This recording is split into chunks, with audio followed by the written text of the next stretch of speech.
Son fenómenos misteriosos que han capturado la imaginación de los que creen en los ovnis e impulsado investigaciones gubernamentales secretas. Era un objeto gigantesco, de 300 metros de diámetro, e hizo unas maniobras muy extrañas. Pero estos no son los fenómenos paranormales que tanta publicidad reciben en Estados Unidos. Estos avistamientos de ovnis ocurrieron en un país que durante años ha vivido en el mayor de los secretos. Aunque no lo reconozcan, el gobierno y el ejército rusos se toman estos fenómenos muy en serio. Han estado mintiendo a su propia gente. OVNIs en la Unión Soviética. Mayo de 2002. En una región remota situada a 150 kilómetros de Moscú, un equipo de investigadores del Kosmopoisk, un grupo que estudia avistamientos de ovnis, busca señales de actividad extraterrestre. Vamos a adentrarnos en el bosque. Según la gente de los alrededores, ese es el destino al que se dirigen distintos tipos de ovnis. Los ufólogos soviéticos empezaron a actuar en los años 60. Aseguran que durante décadas, miles de ciudadanos han sido testigos de la aparición de objetos inexplicables en el cielo de Rusia.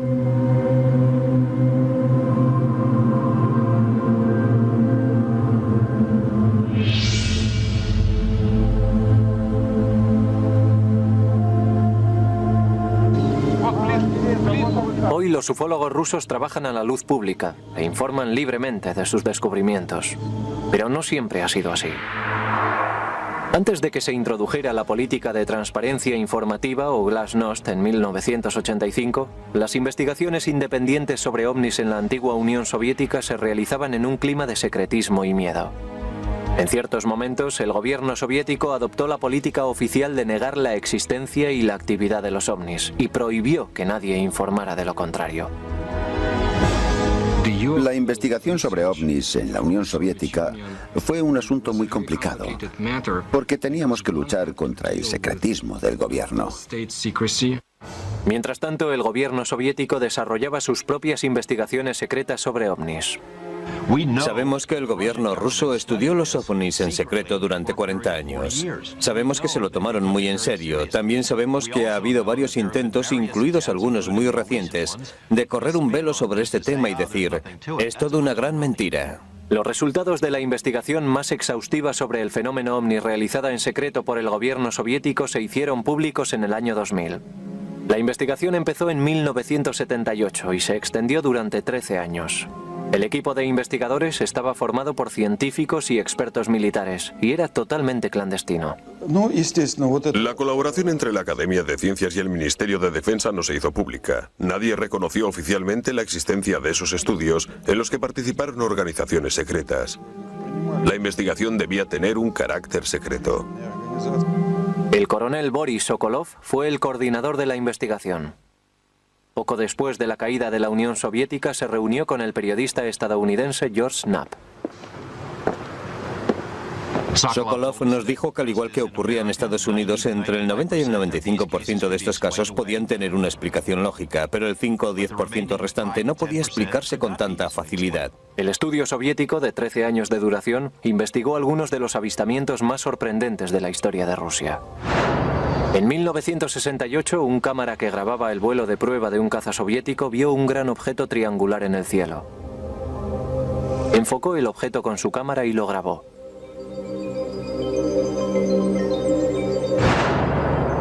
En 1977, un extraño fenómeno aéreo lanzó tentáculos de luz sobre la ciudad de Petrozavodsk. Hay quien asegura que los rayos hicieron pequeños agujeros en los cristales de las ventanas y en el cemento. En 1982, el personal militar de una base de misiles balísticos intercontinentales vio varias esferas brillantemente iluminadas sobre sus cabezas. Segundos después, una luz de advertencia indicaba que un misil estaba en posición de preparado para el lanzamiento. ¿Pudo un ovni haberse acercado tanto a la base como para desencadenar un ataque nuclear? Los avistamientos de ovnis en Rusia no se limitan al pasado más reciente. Los informes sobre objetos voladores de aspecto peculiar se remontan a hace siglos. Sin embargo, no se emprendieron investigaciones oficiales hasta principios del siglo XX, cuando un acontecimiento de proporciones épicas exigió un análisis más profundo. Tunguska, 30 de julio de 1908. La calma matinal de esta remota región de Siberia se vio interrumpida por una explosión que se oyó a miles de kilómetros de distancia. Se produjo una enorme explosión, equivalente a alrededor de 15 megatones de energía, lo que supone una potencia 1000 veces superior a la bomba de Hiroshima lanzada al final de la Segunda Guerra Mundial. Fue un acontecimiento extraordinario. Debido a la lejanía de la región de Tunguska, pasaron casi 20 años antes de que los investigadores del gobierno visitaran el lugar. La primera expedición que llegó a Tunguska estaba dirigida por el mineralogista Leonid Kulik. Cuando la primera expedición llegó a Tunguska en 1927, los nativos se mostraron reacios a enseñar la región a los científicos porque pensaban que el dios Otji había devastado la zona debido a la maldad de la gente y por eso había destruido los árboles y matado a los animales. Kulik consiguió convencer a los vecinos para que le condujeran al lugar de la explosión. Como creía que la explosión habría sido obra de un meteorito, Kulik esperaba encontrar un cráter en el lugar del impacto. Pero para su sorpresa, no encontró ningún cráter. Buscaba restos de meteoritos en el suelo, porque con frecuencia cuando un objeto choca contra la Tierra, se desprenden detritos que pueden recuperarse en los bordes del cráter. Pero, por supuesto, tampoco los encontró. Lo que descubrió Kulik ha alimentado el debate sobre los ovnis durante décadas. En el epicentro de la explosión había un pantano helado con un grupo de árboles intactos y totalmente crecidos en el centro. La arboleda estaba rodeada por 10 millones de árboles muertos que formaban un anillo simétrico y parecían haber sido talados por una guadaña cósmica. Así que tenemos una explosión que no ha dejado ni un cráter ni fragmentos de meteorito en los alrededores. Solo un círculo de árboles quemados y derribados que se extiende casi 30 kilómetros en todas direcciones. En años posteriores, otros científicos viajaron a Tunguska a estudiar este extraño fenómeno. Puede que sean los frutos obtenidos por el trabajo de otra expedición enviada a finales de los años 40 por la dirección de la policía secreta soviética. Pero todo lo que sabemos es que dicha expedición existió. Lo que no sabemos es qué ha sido de los objetos y la información que recogió. El desconcierto de los científicos aumentó al saber que se habían producido daños por radiación en el lugar de la explosión. También se recibieron noticias de que algunas plantas habían experimentado mutaciones y parece ser que algunas personas sufrieron ciertos daños en sus genes. En 1947, el coronel del ejército ruso Alexander Konstantev desarrolló una teoría muy peculiar, basada en las devastadoras consecuencias de las bombas atómicas lanzadas por Estados Unidos sobre Japón. Konstantev estaba escuchando las noticias sobre el bombardeo atómico. El locutor ofreció una larga y detallada descripción de cómo y en qué dirección habían caído los árboles, casas y demás edificios, y de cómo recibieron la onda expansiva. Entonces se dio cuenta de que lo que había pasado en Hiroshima era exactamente lo mismo que en Tunguska, solo que 50 años antes. Konstantev planteó la hipótesis de que la devastación de carácter atómico ocurrida en Tunguska había sido causada por el impacto de una nave extraterrestre de energía nuclear. Pero la comunidad científica rechazó la teoría de Konstantev. Los científicos aseguran que la explosión de Tunguska fue provocada por un raro, pero explicable accidente natural. Creen que un asteroide explotó al llegar a 5 kilómetros de distancia de la superficie de la Tierra.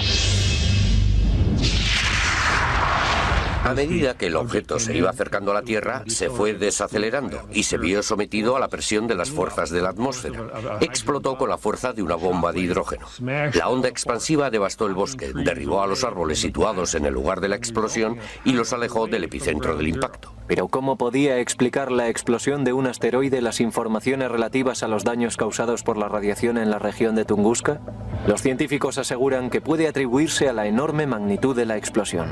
Como hemos mencionado antes, la explosión en sí fue 1000 veces más intensa que la causada por la bomba atómica de Hiroshima.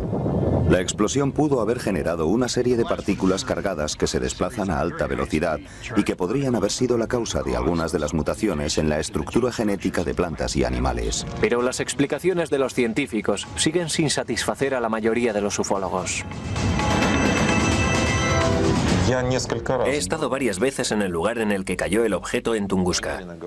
Como verá, he dicho objeto y no meteorito, porque el impacto de un asteroide, un cometa o cualquier otro cuerpo natural no puede provocar esas consecuencias. Varias expediciones encontraron cosas que no pudieron explicar.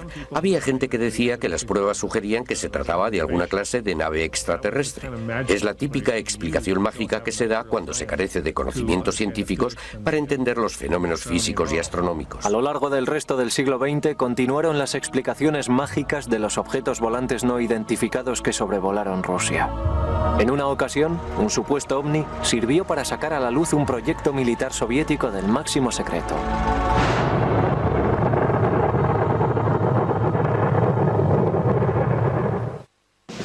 Estamos en 1948. La Segunda Guerra Mundial ha terminado, pero la Guerra Fría acaba de empezar. El líder soviético Joseph Stalin ha iniciado el bloqueo de Berlín e insta a sus científicos a desarrollar un arma nuclear que rivalice con la bomba atómica estadounidense. Hay quien asegura que fue durante este periodo cuando Stalin empezó a interesarse por los ovnis. Se dice que su interés creció debido a los informes recibidos sobre un fenómeno ovni que tuvo lugar en Roswell, Nuevo México. En 1947 el estado de Nuevo México era un nido de espías soviéticos porque allí estaba destacado el escuadrón de bombarderos 509. Parece ser que Stalin ordenó a Sergei Korolev, el fundador del programa espacial soviético, que analizara la información relativa al supuesto accidente de Roswell y le comunicara sus conclusiones. El señor Korolev llegó con una respuesta. Sí, los ovnis existen. Y no representan una amenaza inmediata. Tras evaluar toda información que había recopilado sobre Roswell y los ovnis, Korolev llegó a la conclusión de que los ovnis existían y que parecían ser naves controladas por seres inteligentes. Eso es lo que le dijo a Stalin, quien a su vez le dijo que era la misma conclusión a la que habían llegado sus otros investigadores. Aunque no existen pruebas concretas de la conversación, varias agencias científicas soviéticas empezaron a investigar el fenómeno ovni en los años posteriores. Stalin, tras recibir la información sobre Roswell y los ovnis en general, hizo básicamente lo mismo que habían hecho los norteamericanos.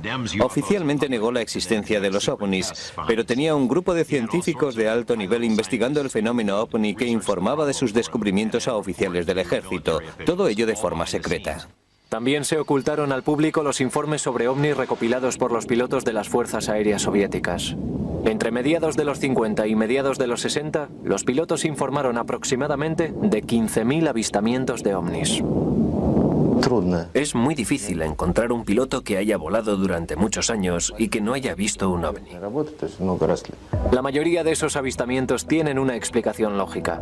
En unos años de desconfianza entre ambas superpotencias eran habituales los vuelos de aviones y globos espías estadounidenses sobre cielo soviético. Pero el periodista de investigación George Knapp considera que algunos de los avistamientos de los pilotos no son tan fáciles de explicar. Hubo 40 ocasiones en las que aviones de guerra soviéticos recibieron órdenes de perseguir a ovnis. No estamos hablando de inversiones de temperatura, ni de globos meteorológicos, ni de bolsas de gas. Estamos hablando de naves flotando sobre el espacio aéreo ruso. A pesar de que los pilotos seguían informando de la presencia de objetos extraños en el cielo, ninguno pudo ofrecer pruebas tangibles que apoyaran sus declaraciones. Pero en 1968 las cámaras grabaron un supuesto avistamiento ovni sobre el cielo de Riga, Letonia. Mientras el equipo de filmación de una película de propaganda grababa el vuelo de prueba de un caza de intercepción, el piloto notó que un objeto extraño volaba a gran altura.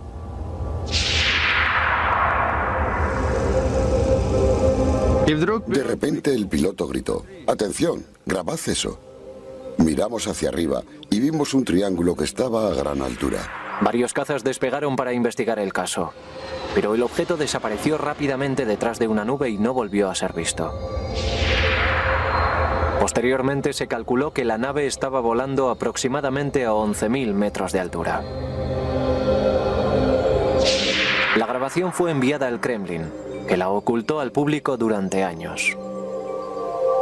Se lo tomaron muy en serio. Y digo eso porque se llevaron la grabación. Fue declarada de alto secreto. Solo últimamente ha sido posible visionar la grabación incautada. Mientras algunos expertos aseguran que la grabación es una prueba concluyente de la existencia de ovnis, los escépticos defienden que fuese un globo de investigación de origen francés. Mientras el secretismo envolvía todas las investigaciones gubernamentales sobre el fenómeno ovni, un ejército clandestino de ufólogos soviéticos empezó a formarse en la Unión Soviética. También ellos mantuvieron sus estudios en secreto. Los rusos que estudiaron a los ovnis durante ese periodo aseguran que se sentían seriamente amenazados por el gobierno soviético, puesto que estaban haciendo algo que su gobierno desaprobaba. La persona que encabezaba el equipo de investigadores civiles era Felix Siegel, considerado el padre de la ufología soviética. Felix Siegel era un científico soviético. Era doctor en matemáticas y astronomía en el Instituto de Aviación de Moscú. Se dedicó a descubrir por qué volaban objetos extraños por los cielos de su país. Siegel desafió al sistema soviético organizando conferencias sobre fenómenos paranormales, investigaciones independientes sobre ovnis y pidiendo a los ciudadanos soviéticos que informaran de cualquier avistamiento. Sus esfuerzos no estaban exentos de riesgo. No estoy diciendo que encarcelaron a la gente por eso, pero Siegel sufrió represalias. Fue acosado tanto en su lugar de trabajo, el Instituto de Aviación, como por las autoridades gubernamentales. Siegel y sus investigadores extendieron información sobre avistamientos de ovnis por medio de una red de prensa clandestina, la Samizdat. Publicaciones privadas utilizadas para difundir información. Estaban estrictamente prohibidas por el Kremlin. En aquel tiempo los folletos se imprimían al estilo de la Samizdat. Eran recopilaciones de observaciones y cartas de las que se hacían 5 o 6 copias. Todo ese material se mecanografiaba utilizando papel carbón.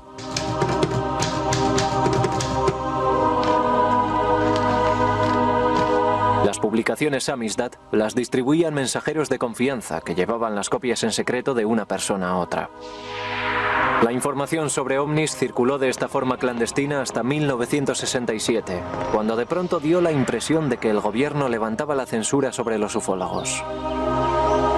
Visto desde hoy, parece que ese respiro no fue más que una cortina de humo, parte de un intrincado plan de gobierno. Esta estratagema empezó en 1967, cuando los ciudadanos informaron de múltiples avistamientos de ovnis con forma de media luna sobre el cielo de Ucrania y el tramo inferior del Valle del Volga. También se vieron en lugares situados tan al sur como las montañas del Cáucaso, donde muchos astrónomos que trabajaban en observatorios del Cáucaso vieron esos objetos en forma de media luna volando horizontalmente desde el oeste al este. Por razones desconocidas en la época, el gobierno permitió que la prensa cubriera la noticia y alentó el desarrollo de estudios independientes sobre los avistamientos. Felix Siegel recibió autorización del gobierno para formar un comité de investigación integrado por más de 200 expertos científicos y militares. En octubre de 1967 se reunieron en la sede central de los pilotos y cosmonautas en Moscú. Su objetivo era establecer la causa de los avistamientos masivos. El comité de Siegel pidió a los ciudadanos soviéticos por prensa y televisión que comunicaran cualquier información sobre los ovnis. Por primera vez en la historia de Rusia, parecía que se podía hablar libremente sobre ellos.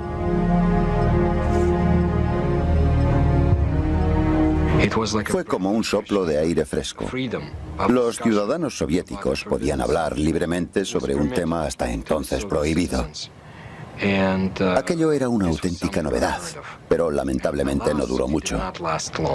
Pocos meses después del llamamiento de Siegel por televisión, los acerados dientes de la censura soviética volvieron a cerrarse.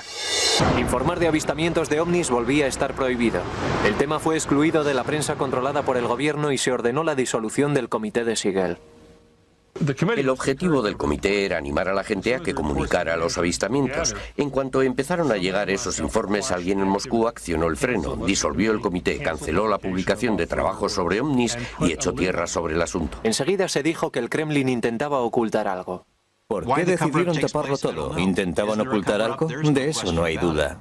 La cuestión es saber qué es lo que estaban ocultando. Los ufólogos creían que intentaban tapar los avistamientos de naves extraterrestres. Pero yo creo que lo que intentaban ocultar era la descripción y las actividades de sus propios aviones secretos, de sus misiles y de sus satélites.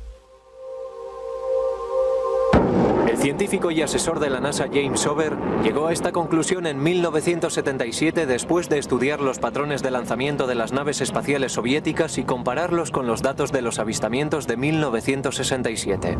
Según él, los objetos en forma de media luna avistados en el cielo no eran de naturaleza extraterrestre, sino que podían ser atribuidos a las pruebas secretas de un nuevo misil soviético.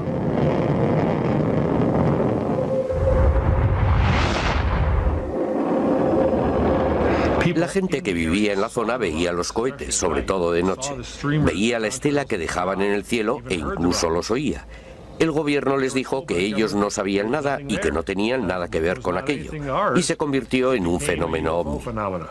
Posteriormente bautizado por el Pentágono como Sistema de Bombardeo Orbital Fraccionario, los soviéticos tenían una buena razón para mantener esas pruebas en secreto.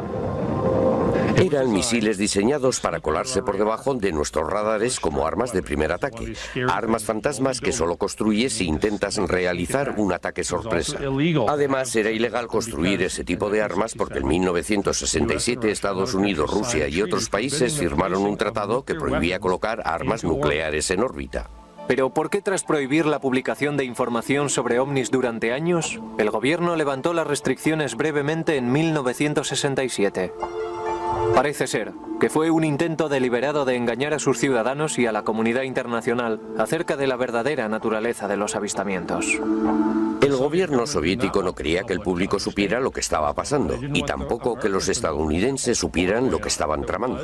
Fue una tapadera, una especie de maniobra de distracción, porque en caso de tratarse de ovnis, los periodistas occidentales se reirían en vez de investigar. El gobierno soviético prefirió dejar que la gente pensara que se trataba de platillos volantes.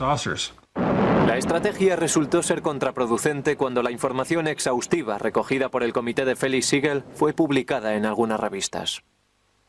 El gobierno soviético se dio cuenta de que esas revistas estaban publicando sus secretos militares. No estaban descritos con total exactitud, pero sí eran lo bastante precisos como para servir a la CIA si caían en sus manos. El gobierno ruso dijo «Dios mío» y prohibió la publicación de informes sobre ovnis. Durante 10 años se dejó de hablar públicamente sobre ovnis. Pero eso cambió en 1977, con la aparición de un objeto de aspecto extraño sobre cielo soviético que fue visto por miles de asombrados ciudadanos. Se transformó en una especie de medusa de luz que emitía rayos sobre la ciudad por medio de sus tentáculos. 20 de septiembre de 1977. Antes de que salga el sol en la pequeña ciudad portuaria rusa de Petrozavodsk, una espectacular exhibición de luces aéreas ilumina el cielo. Este hecho se convertiría en uno de los avistamientos ovni más estudiados de la historia soviética. El fenómeno de Petrozavodsk es uno de los fenómenos anormales más importantes que ha tenido lugar en nuestro país. Aproximadamente a las 4 de la mañana, civiles y personal militar vieron enormes apariciones en forma de estrella brillando en el cielo. Mientras volaba por el cielo parecía acercarse a la ciudad y luego se desvió hacia el horizonte. La gente que estaba en la calle vio una especie de medusa brillante cuyos tentáculos salían de un núcleo brillante en forma de platillo volante. El impresionante espectáculo duró aproximadamente 10 minutos. Los testigos aseguraron que el avistamiento fue acompañado por una serie de sucesos extraños que ocurrieron en el suelo. Se informó de todo tipo de fenómenos. Olía a ozono, los ordenadores se bloquearon y los conductores perdieron el control de sus vehículos. Puede que el fenómeno más difícil de explicar fuera la aparición de agujeros perfectamente cortados en las ventanas y rocas de la ciudad. No hay ninguna explicación para ese hecho, pero la conexión es directa en cuanto a parámetros temporales. No había agujeros antes del avistamiento, aparecieron después. Era imposible negar el avistamiento de Petrozavodsk, puesto que los testigos se contaban por miles. Aunque el avistamiento seguía constituyendo un misterio para los ciudadanos soviéticos, el asesor de la NASA James Ober no tardó en descubrir su origen. Debido a mi relación con el programa espacial y a mi conocimiento de satélites y cohetes, pude descubrir lo que pasaba en cuestión de horas. Esa mañana se produjo el lanzamiento de un cohete desde un centro espacial secreto situado al norte de Moscú, en el mismo instante en que la gente veía el ovni. La imagen con aspecto de medusa fue provocada por el lanzamiento del satélite espía Cosmos 955. Los rayos del sol que estaban a punto de salir, al iluminar por detrás la estela del cohete, produjeron el efecto de la medusa con tentáculos observada por los testigos. Esto es lo que básicamente denomina la pistola humeante de la ufología soviética. Lo llaman el ovni medusa porque la estela dejada por los motores del cohete brilló de manera especial debido a la luz del sol naciente. Al igual que en anteriores avistamientos masivos, el gobierno tenía buenas razones para ocultar la verdad a sus ciudadanos. El satélite fue lanzado desde un centro espacial secreto llamado Plesetsk, una de las bases secretas de misiles repartidas por la Unión Soviética. La mayoría de los ufólogos aceptaron el lanzamiento del satélite como la causa del efecto visual aéreo, pero muchos aseguran que esa teoría no explica totalmente el misterio. ¿Qué explicación tiene la aparición de algunos haces de luz que quemaron los cristales? Cuando analizaron los cristales en el Instituto de Meteorología de Moscú, llegaron a la conclusión de que los agujeros eran resultado de que el cristal de las ventanas era defectuoso. No se trataba más que de un defecto técnico. No creo que el lanzamiento de un satélite militar secreto explique los agujeros producidos en los cristales. Mi opinión personal es que esos efectos no fueron obra de ninguna tecnología humana. Se redactaron algunos informes que hablaban de agujeros perforados en ventanas y en piedras del pavimento. He visto esos informes y no puedo explicarlo. Todos esos fenómenos e informes adicionales son típicos de lo que ocurre cuando la gente ve algo asombroso en el cielo y mira a su alrededor buscando pruebas que corroboren lo que ha visto. La mayoría de las veces son irrelevantes e imaginarias. Es posible que los agujeros misteriosos no puedan ser explicados jamás, pero el avistamiento de Petrozavodsk tuvo consecuencias mucho más profundas en el seno del Kremlin. El resultado final de este avistamiento fue la decisión del gobierno soviético de crear un programa secreto para estudiar a los ovnis. En las semanas que siguieron al avistamiento de Petrozavodsk, varios países europeos, preocupados por la naturaleza del hecho, pidieron explicaciones a la Academia de Ciencias Soviética. En respuesta, la Academia de Ciencias solicitó permiso al Kremlin para iniciar una investigación de máximo secreto sobre sucesos anómalos. Aunque eran conscientes de que la mayoría de estos sucesos no eran de naturaleza paranormal, los científicos admitieron en su solicitud que no podían proporcionar una base científica a todos los avistamientos de ovnis. La Academia de Ciencias tampoco puede ignorar ni explicar fenómenos paranormales similares al observado en Petrozavodsk en septiembre de 1977. El programa fue organizado para demostrar que no conocíamos las respuestas a esas preguntas y que las estudiaríamos desde un punto de vista científico. Así fue como empezó su trabajo en la Unión Soviética el programa científico oficial para estudiar fenómenos anormales y objetos volantes extraterrestres.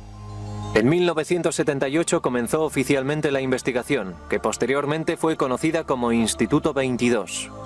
El estudio duró 13 años y se realizó de forma totalmente secreta. Pero ¿por qué el gobierno soviético invirtió tiempo y dinero en investigar un fenómeno del que ya conocía el origen? No debería sorprendernos que el ejército soviético, aunque conociera la naturaleza de la mayoría de estos informes, decidiera investigarlos.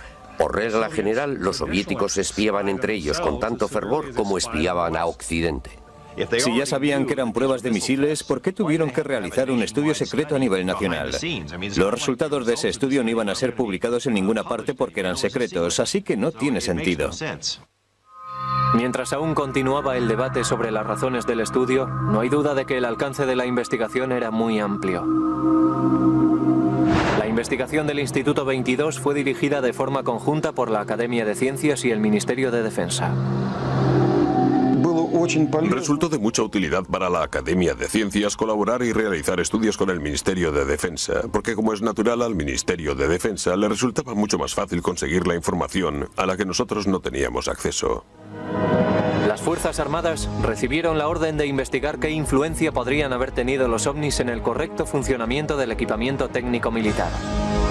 Además, se reclutaron cientos de miles de marineros, soldados y pilotos para vigilar e informar de la existencia de ovnis. A ninguno le dijeron por qué solicitaban esos informes. El Ministerio de Defensa tiene un enorme potencial de observación. En primer lugar, porque hay unidades militares estacionadas por todo el país.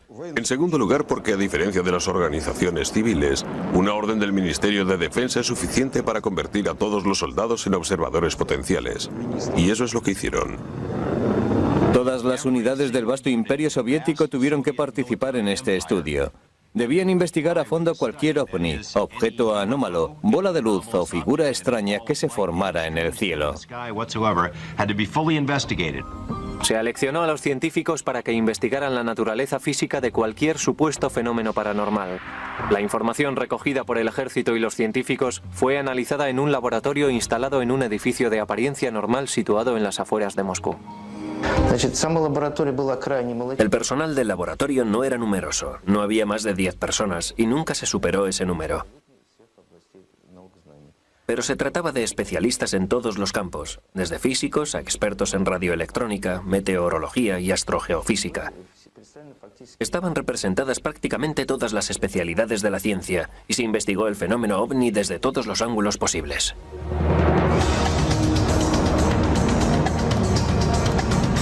Seis años después de iniciada la investigación, el Instituto 22 recibió la orden de estudiar un hecho que pudo haber tenido consecuencias mundiales. Un supuesto fenómeno ovni había colocado al mundo al borde de una guerra nuclear.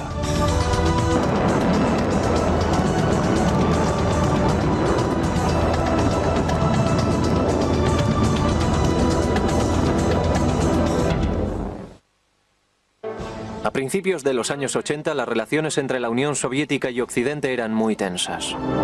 La era de la distensión había terminado y Rusia estaba repleta de silos de misiles balísticos intercontinentales.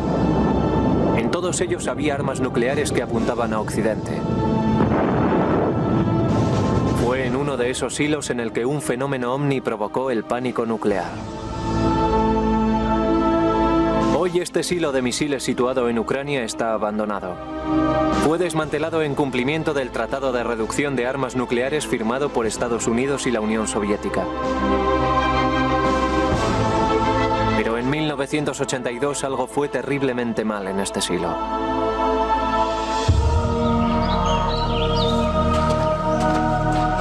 Todo empezó aproximadamente a las 6 de la tarde, cuando los soldados y los habitantes de la vecina ciudad de Bielorukrovich vieron un objeto extraño en el cielo del atardecer. Un oficial del ejército nos describe lo que vio. Yo estaba conduciendo una motocicleta no muy lejos de aquí y vi un gran objeto en el cielo. Tenía una forma geométrica perfecta. En ese mismo momento, en el interior del silo, una luz de emergencia indicaba que un misil nuclear estaba en modo de lanzamiento. El testimonio más revelador es el del oficial de comunicaciones, quien dijo que de alguna manera algo había introducido el código correcto. Pero Moscú no había ordenado ningún lanzamiento, ni ninguna persona del búnker había tocado el panel de control.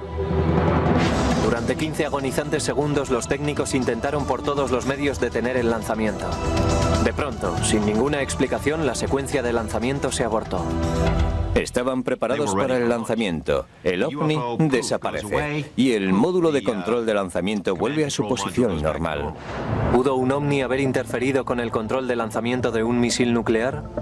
Un equipo de investigadores del Instituto 22, el equipo secreto de investigación de ovnis financiado por el Estado, se desplazó inmediatamente a la base de misiles. En un periodo de tiempo muy corto, exactamente mediodía, establecieron que en una base aérea cercana se había realizado un ejercicio de prácticas militares. Los investigadores descubrieron que el avistamiento tuvo lugar al mismo tiempo y en el mismo lugar en el que el ejército estaba probando unas bengalas. Lanzadas desde unos aviones, las bengalas proporcionaban entre 5 y 7 minutos de iluminación. Eso explicaba el extraño espectáculo que se había visto en el cielo. Pero ¿quién activó la secuencia de lanzamiento nuclear? El hecho de que la situación de emergencia coincidiera con los efectos luminosos descritos es una coincidencia muy curiosa, pero no deja de ser una coincidencia. Desmontaron concienzudamente el sistema de control de los misiles y lo volvieron a montar, pero no encontraron ningún defecto. No fue solo un fallo eléctrico, algo introdujo los códigos de lanzamiento correctos. Eso es algo que no sucede todos los días. Nuestro gobierno nos dice que los ovnis no representan un peligro para la seguridad nacional. El gobierno ruso le ha estado diciendo lo mismo a su país. Están intentando confundirnos. Este incidente es una muestra clara de que los ovnis pueden poner en peligro la seguridad nacional. Tras examinar el episodio del silo de misiles balísticos intercontinentales, el equipo de investigadores del Instituto 22 continuó analizando varios avistamientos producidos por todo el país. Entre los testigos que habían visto ovnis se encontraban algunos que habían disfrutado de un lugar de observación privilegiado, los cosmonautas. El primer hombre que viajó al espacio, Yuri Gagarin, declara en los documentos EBRA 3: puedo decirle que los ovnis existen, y si me lo permite le diré mucho más. El segundo hombre que viajó al espacio, el cosmonauta Titov, dijo que vio a 7 ovnis bailar alrededor de su cápsula espacial durante su breve vuelo espacial. Sin embargo, aún hoy, los cosmonautas se muestran reacios a hablar sobre cualquier fenómeno inusual del que hayan sido testigos en el espacio. Es el miedo al ridículo. La carrera de un cosmonauta puede verse afectada si informa de un avistamiento y se toma en serio lo que ha visto. Pero en esta entrevista especial conseguida por el canal Historia, 2 cosmonautas hablan de los objetos inusuales que encontraron en el espacio. Muchos cosmonautas han visto fenómenos que van más allá de las experiencias que puede conocer la gente en la Tierra. Yo he estado 10 años sin hablar de ello. En la entrevista, el excomandante Vladimir Kovalyonok, de la Estación Espacial Salyut 6, revela que el 5 de mayo de 1981 vio una entidad irreconocible e iluminada desde una de las ventanillas de su nave. El objeto tenía una forma elíptica y voló con nosotros. Volaba en línea recta, hasta que se produjo una especie de explosión que produjo una luz dorada bellísima. Después se produjo una segunda explosión y aparecieron 2 esferas. Pero ya no pudimos ver más porque entramos en la oscuridad de la sombra de la Tierra. En la misión Mir de 1991, el cosmonauta Miusa Maranov consiguió grabar en vídeo un objeto extraño durante una operación rutinaria de acoplamiento.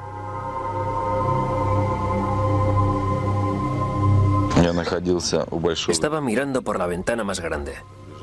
Estaba justo enfrente de mí. Yo estoy familiarizado con toda clase de naves espaciales, pero esa era diferente.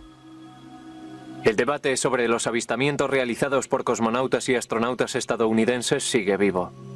Los escépticos insisten en que hay la suficiente basura espacial en órbita como para provocar una cascada de avistamientos de objetos extraños.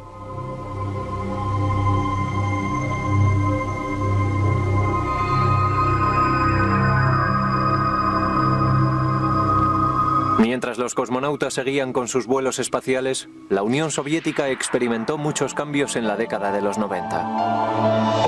Tras el derrumbamiento de las murallas del comunismo, el ufólogo estadounidense George Knapp viajó a Rusia con la esperanza de descubrir los secretos que ocultaban los soviéticos sobre encuentros con extraterrestres. Lo que encontró fue sorprendente.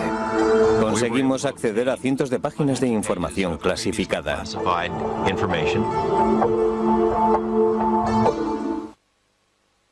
A mediados de los 80, los líderes de Estados Unidos y la Unión Soviética celebraron varias cumbres con el propósito de reducir su armamento nuclear y la tensión entre ambas superpotencias. Poco después de una de esas reuniones, el presidente Ronald Reagan declaró que Mikhail Gorbachev y él habían hablado sobre los encuentros con extraterrestres. I couldn't help but say to him, just think how easy his task and mine might be in these meetings that we held. If suddenly there was a threat to this world from some other species, from another planet, outside in the universe, we'd forget all the little local differences that we have between our countries. Reagan realizó 5 declaraciones públicas, incluida una ante las Naciones Unidas, en las que venía a decir que si los ovnis representaran una amenaza para la Tierra, todos los países deberían unirse. Y Gorbachev le respondió que sí, que se unirían todos. El telón de acero se derrumbaba gracias a la perestroika y el glasnost. Tras el colapso de la Unión Soviética llegó una nueva era de apertura a Rusia. A miles de kilómetros de distancia, en Las Vegas, Nevada, el periodista de investigación George Knapp, que había estudiado muchos fenómenos ovni en Estados Unidos, se dio cuenta de que era el momento perfecto para examinar los expedientes rusos. 3 years ago, we have succeeded in obtaining several hundred pages of secret Russian UFO documents and photos. Other Western journalists followed. Today, it's a new ballgame. The lid has been dropped on government UFO files, although there is still plenty of information to be found. Se me ocurrió que podía ser el momento adecuado para intentar descubrir qué es lo que sabían los rusos sobre los ovnis.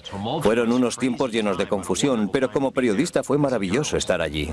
En 1993, Knapp viajó a Rusia y conoció a Boris Sokolov, el coordinador del Instituto 22. Como muchos de los proyectos científicos de la época financiados por el gobierno había retirado su financiación y el proyecto había sido abandonado. Sokolov proporcionó a NAP algunos de los expedientes sobre ovnis desclasificados más recientemente, expedientes que contenían información sobre los casos de más difícil explicación. De los miles de expedientes, Sokolov había seleccionado los más interesantes. Estaban guardados en sus carpetas y nosotros pudimos acceder a ellos y traerlos aquí. Colonel Sokolov said it was a very practical reason. They knew that UFOs could do things that their planes couldn't. Figured by studying it, they may be able to get an advantage over us in terms of stealth technology. Al regresar a Estados Unidos, NAP publicó algunos de los expedientes, lo que hizo que el coronel Sokolov fuera ridiculizado en su país.